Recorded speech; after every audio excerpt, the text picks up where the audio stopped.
This program is brought to you as a public service by the Communications Workers of America. Joseph A. Byrne, President. Glenn Watts, Secretary-Treasurer. The motion before the Executive Board of the Communications Workers of America is that the May 20th proposal of the Bell system on wages and fringes be rejected by the Board and that a strike vote of the members be taken forthwith. How do you vote on the motion? Morty Barr, District 1, New York. Yes. Bill Edwards, District 2, Washington. Yes. Ben Forge, District 3, Atlanta. Yes. Walter Shaw, District 4, Lansing. Yes. Art Lafee, District 5, Chicago. Yes. D.L. McCowan, District 6, St. Louis. Yes. Jim Gordon, District 7, Omaha. Yes. John Carroll, District 8, Denver. Yes. Jim Bowie, District 9, San Francisco. Yes. Executive Vice President Kramer. Yes. Executive Vice President Massey. Yes. Executive Vice President Gill. Yes. Secretary Treasurer Watts. Yes. Now our national directors. Do you concur? Butch Novotny, Western Electric Sales. Yes. Pat Morgan, Western Electric Installation. Yes. George Myerscough, Long Line. Yes. The motion to reject the offer and call for a strike vote is carried unanimously. CWA's Membership Meeting of the Year. A report on negotiations between the Bell telephone system and the Communications Workers of America.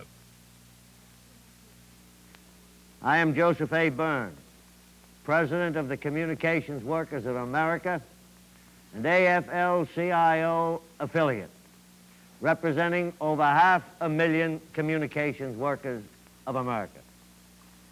Our executive board just voted to reject a Bell system proposal and to obtain authorization from our members for a strike. This membership meeting of the year is used as a means of reaching as many members as possible to give not only the action just taken by the Executive Board, but a comprehensive report of the impasse we have reached with the industry. We welcome those listeners and viewers who are not members of our union, especially the families of our members. At the very outset, let me say the Communications Workers of America sincerely believes in collective bargaining and the negotiating process. Since 1969, we have advised the Bell system management with fully documented research the matters of crucial interest to our members of the union. We believe negotiations entails competent work in preparing supporting materials for our members' needs. We believe this should not occur only during a 30 or 60-day period prior to the termination of a contract. Hence, since 1969, through our Bell System Bargaining Council, we have been advising the Bell System management of the needs of our members in the area of wages and fringe benefits. The primary term of our pattern-setting contract expired last May 1. We have been working under a contract with a day-to-day extension. We sincerely hope to be able to negotiate a fair and equitable agreement. We have not been able to do this yet.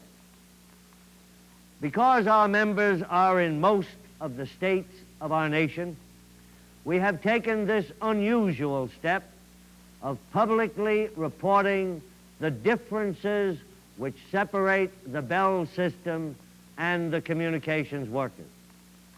I realize this is an unusual step for a union to take. We had a pretty big job of putting together the network of television and radio stations carrying this report. I think it is worthwhile to give all listeners a background of our organization and our members as we give you this report. Operator, Hello? Who is this? this is long distance. May I help you? Yeah, I want to... There are more than 1 million employees in the Bell telephone system. The majority of them are represented by the CWA. Most familiar, of course, is the telephone operator whose voice you hear, or the installer who brings the phone into your home. Thank you. Okay.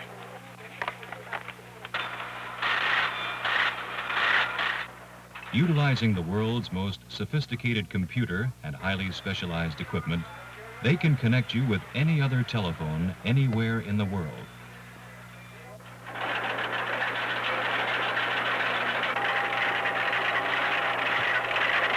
Operator, may I help you? Operator? Are you the operator? I'm long distance, sir. Overseas, may I help you? But the best machinery in the world is only as good as the people behind it.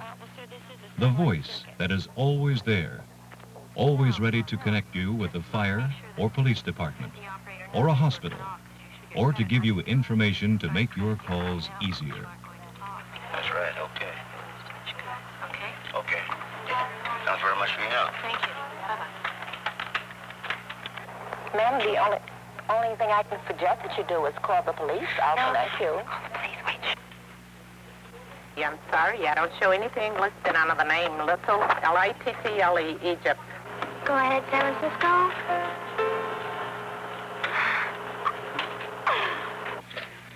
This is Mrs. Finero. May I help you? In the telephone business offices, service representatives work to meet your needs for equipment or special services. In the course of a working day, they handle a mountain of vital paperwork. Orders and billing require thousands of skilled clerical people, calculators and data processors. Behind all these, there are scores of others. The inside men working in the central control offices. Here is the heart of the nation's communication system, where calls are routed throughout the country and the world. This is a new era in communications, and the CWA is involved in every part of it. The CWA has never been opposed to automation because, with retraining, it provides more jobs for more people and usually better, higher-paying jobs. Western Electric installers put in the big equipment, cables, telephone offices, entire systems. In manufacturing, plants from coast to coast, telephone people use their skills to make a wide variety of devices, both large and small. And we work hard in putting these systems into operation. We lay thousands of miles of cable on the ocean floor to provide fast, reliable overseas service.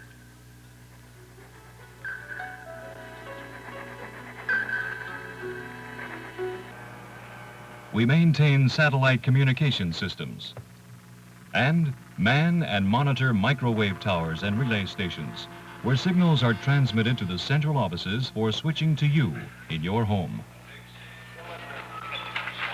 In radio and television, there is a crew of telephone workers behind every studio crew. No news program or any kind of network program can be transmitted until the telephone workers complete the loop. Every space shot requires thousands of hours of communications work. For example, CWA personnel help maintain a system known as SCAMA, which provides push-button voice contact among 150 monitoring and control stations around the world. In his office now and would like to say a few words to you, over. That would be an honor. Go ahead, Mr. President. This is Houston out. Hello, Neil and Buzz. I'm talking to you by telephone from the Oval Room at the White House. In the area of national defense, the vital element to our security is an effective, reliable communications network.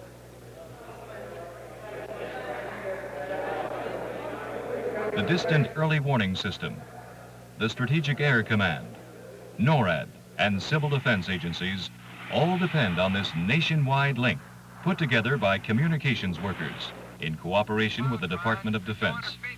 The CWA is proud to be a part of the national defense effort. But we like to think of ourselves as people working for people, from the repairmen who climb poles to the operators, from the inside men to the installers who bring the telephones to your home. We all believe our union thrives by serving the American public. I just woke up. I don't know if it's, the clock says 6, but I don't know if it's AM or, It's 6 p.m., sir. Thank you. You're welcome. Ooh. The CWA Executive Board's rejection is based on the inadequacy of a sufficient number of significant items, among which are, first, the system offered an 11% increase in base wages for the first year. This means, in dollars, our skilled members would get from $8 per week to either $19 or $21 per week. Some months ago, our professional economists, whose credentials include people with master's and doctorate university degrees, prepared, had printed, and forwarded to the systems management a documented economic paper which showed the justification of a 25% increase right now. Briefly, our members lost approximately 18% in relative wage power since our last contract about 3 years ago. The inequities in our industry are enormous.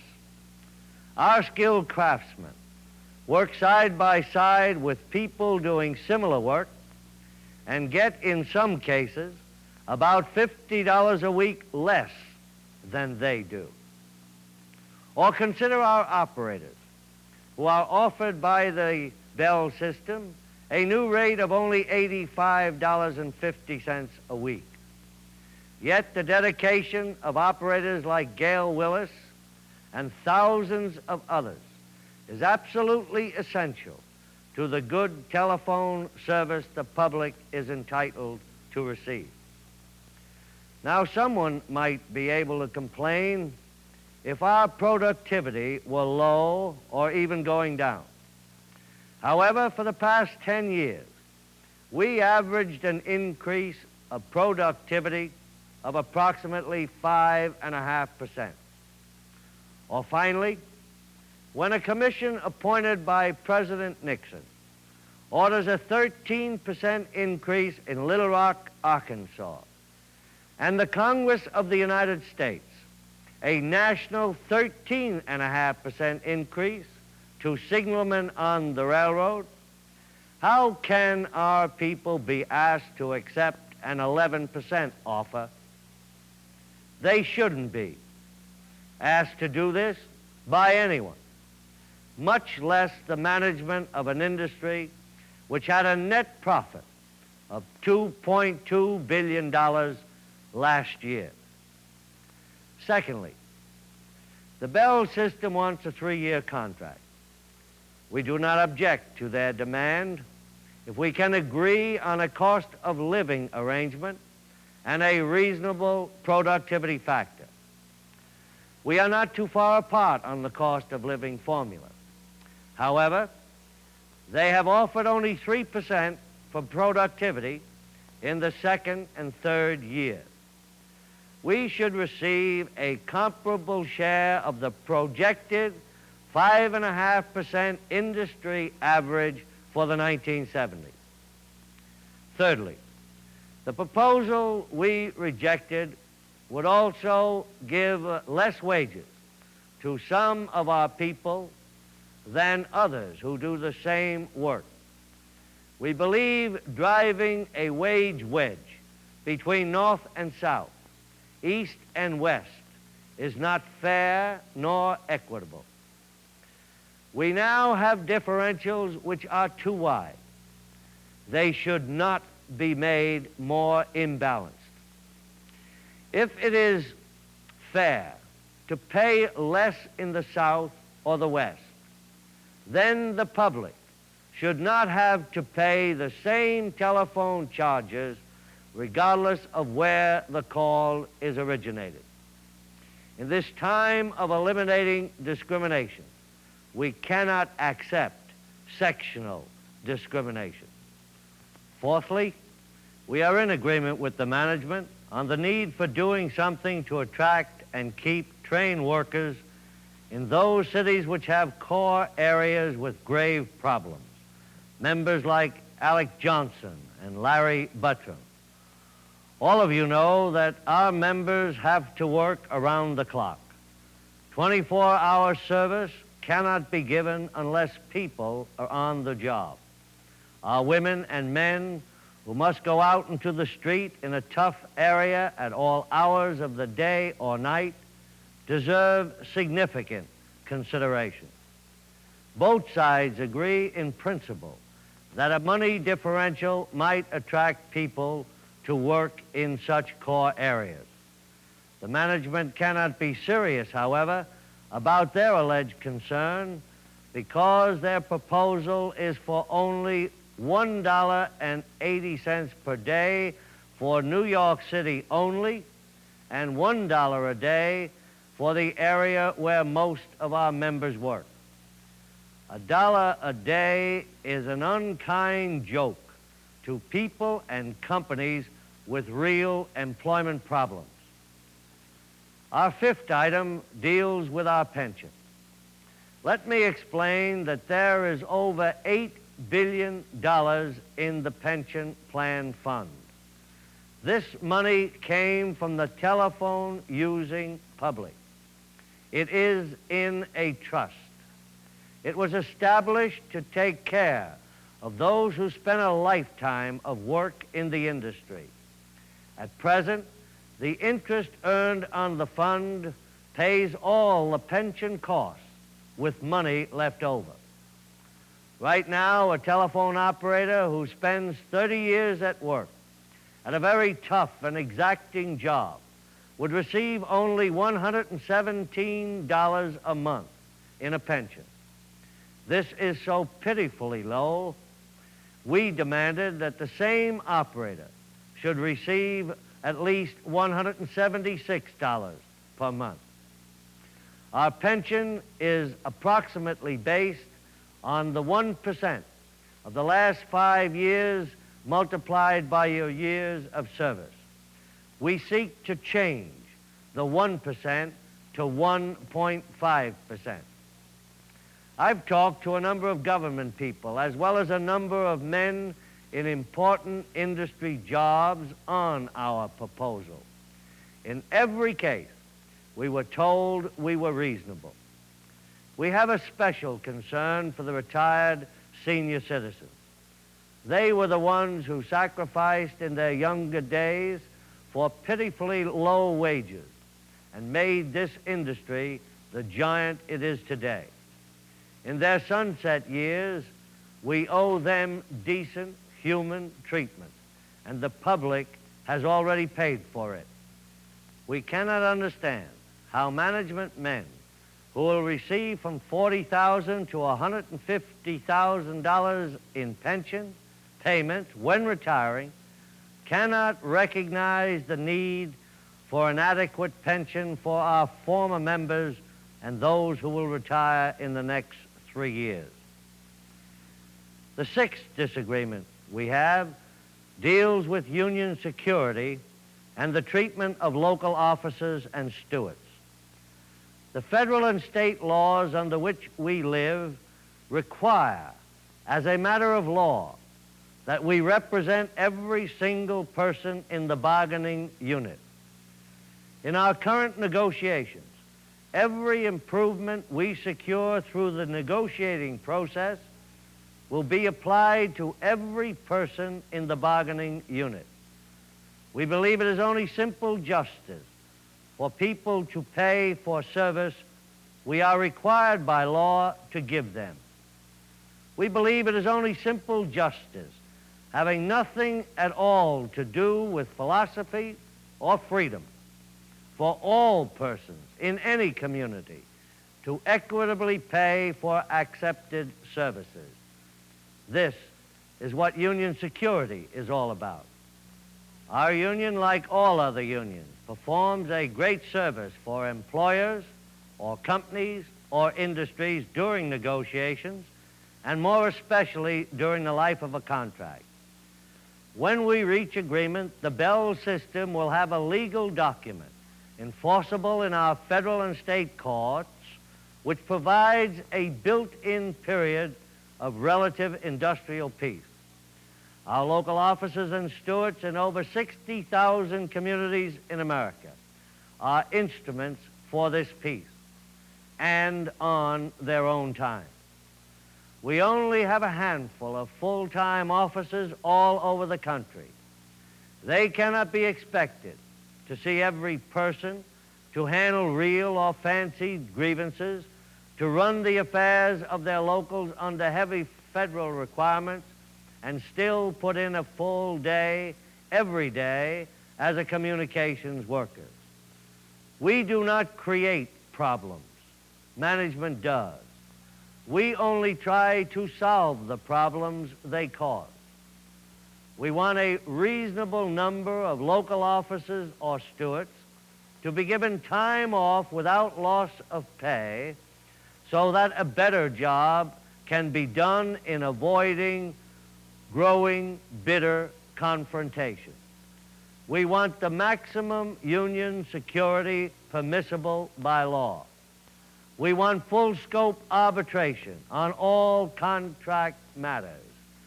What we are really saying is that all responsible people have an obligation to make labor relations work in a reasonable, responsible manner to avoid the growing arena of irresponsible confrontation.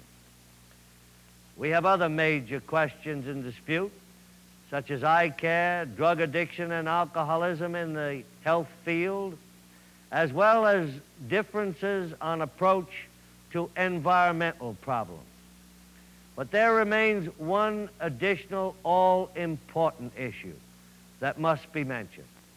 That issue being what we term as local critical items. These demands will vary throughout the country and can best be described as day-to-day job pressure problems, contract language weaknesses, job safety problems, board lodging and transportation expense on transfers away from home, to name but a few. As of this date, these proposals have been relegated to the back burner by the industry. There has been little, if any, progress in this field. These local job pressures must be corrected if there is to be any agreement.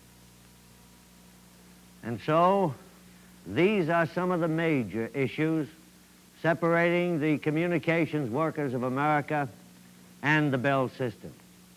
To those of you who are not members of CWA, I hope our case is understandable. Let us know if you agree or disagree. Our headquarters address is 1925 K Street, Northwest, Washington, D.C., zip 2006. And to the members of CWA, let me say on behalf of the executive board, these leaders who are sitting here with me, whom you elect, they recognize full well the consequence of the decision we have made. We have carefully scrutinized all possible alternatives, and our rejection of the Bell System's proposal and our related recommendations represent a most sincere judgment. Your union was not built the easy way. From the formative days, we have had to struggle to eliminate the inequities that exist in the communications industry. We have had many experiences to provide wages and working conditions which our skills, education, and training justify. The action recommended today is another step in that direction. And so, as provided in our Constitution, I am directing today that a secret ballot strike vote be taken in all Bell System locals, which will read, and I quote, "Authorization for a strike is hereby given." You have the opportunity to vote yes or no.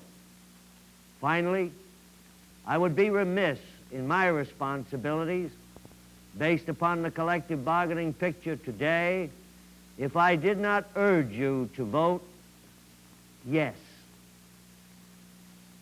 Our meeting is adjourned, and I thank all of you for tuning in. This program was brought to you as a public service by the Communications Workers of America. Joseph A. Byrne, President. Glenn Watts, Secretary-Treasurer. Once again, we would appreciate your comments. Our address is CWA, 1925 K Street Northwest, Washington, D.C., 20006. This program was pre-recorded in Washington, D.C.